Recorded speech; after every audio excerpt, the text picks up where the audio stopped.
Our family has a tradition I wanted to share with you this morning. Usually it's at daybreak when we come down here. My wife Janet has insisted that we wake up our three children, get them up and come down here. The caveat is there's sugared, powdered sugar donuts and chocolate milk and fresh cut strawberries. And we would bring a quilt, a blanket, bedrolls if we needed to, if it's a cold Easter morning, and we'd sit down on the dock here and share the Easter story. I want to share with you what I've shared with them for years now. The oldest of our girls is in their late 30s, so they have their own families, each of them, and they're creating their own family traditions. But I would love to tell them the story from John. I love John's account of the Resurrection Sunday. He says that Mary Magdalene came early at daybreak and found that the stone had been rolled away from the tomb where Jesus had been laid. She ran to tell Simon Peter and the other disciple. It's humorous to see the hubris of John. He always refers to himself in third person, the disciple whom Jesus loved.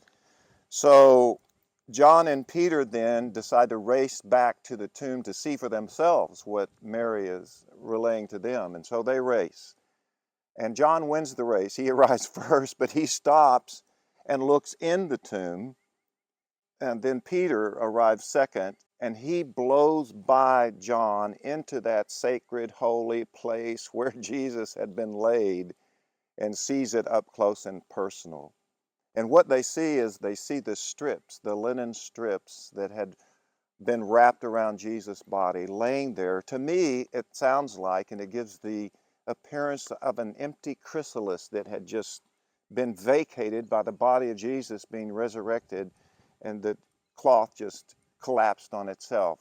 However, there's one different piece. The headcloth was folded up neatly and laid beside. Why was that? Why was there a difference? And why was it then what John finally stepped in where Peter already was? John saw it and believed. What did he see?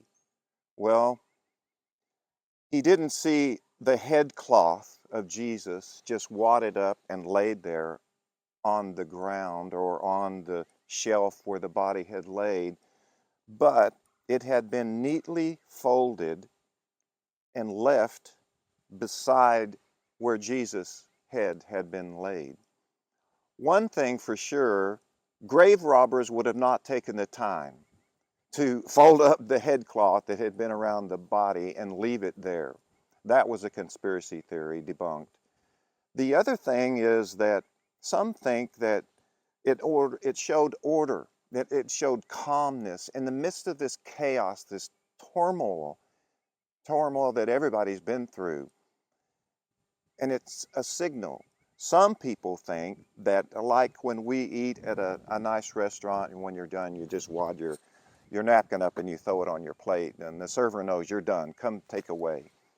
But if you're at a fine restaurant and you fold your napkin and you either leave it beside your plate or on the back of your chair, that signals to the server that you'll be back.